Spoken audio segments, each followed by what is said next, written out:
farming makes up a huge part of our community across our patch, and there's been a great deal discussed about the likely impact of Brexit on the farming industry.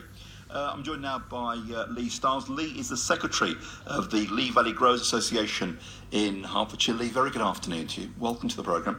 Are you already struggling? Are your growers struggling to find the right sort of staff to retain those kind of European staff they have relied on?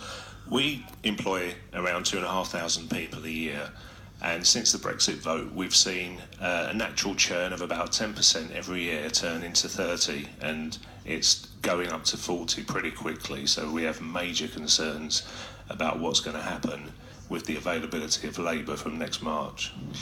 I know that certainly in Hertfordshire, in terms of blue chip companies, aerospace, some really high-tech industries, I don't think people realise just how significant the farming industry is, the growing industry is in Hertfordshire and other parts. I mean, indeed, most of the three counties is very rural. People don't realise that.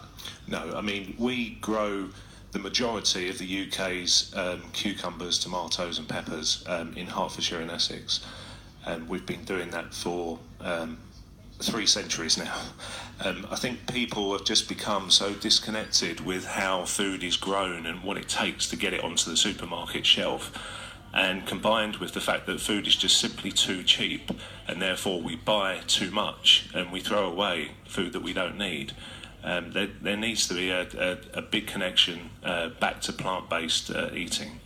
Could we grow more of our own fruit and vegetables if the government invested more money in the industry?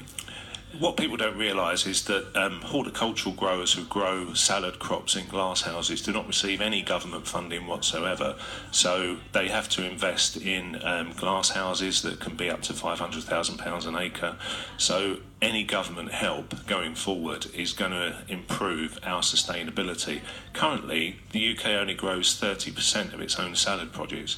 So we import so much and we're so reliant on foreign imports that anything that happens to disrupt that supply chain from March onwards is going to see bare shelves in the supermarkets. This is what I don't get. I mean, we are capable of growing more produce in the UK, but people might be baffled to know there is no government investment. I mean, there must have been conversations, surely, in the last 16 months from government agencies saying, what can we do to help your industry?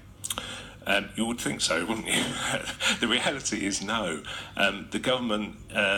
essentially all farming subsidies is EU money at the moment, so that's been guaranteed by the government until 2020, and after that it will be entirely up to the government as to how they wish to farm the food industry going forward. But surely, I mean, we grow peppers, cucumbers, aubergines. I'm always baffled how we grow aubergines in this country, but we can. We grow 500,000 aubergines an acre in the Lea Valley.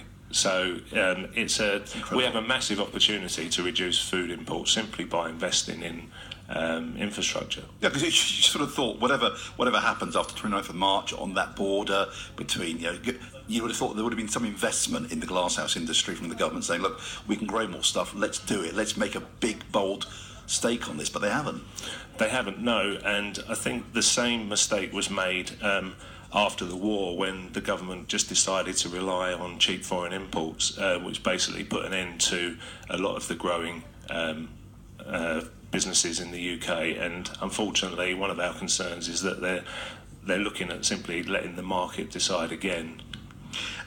What sort of jobs does your industry need to fill?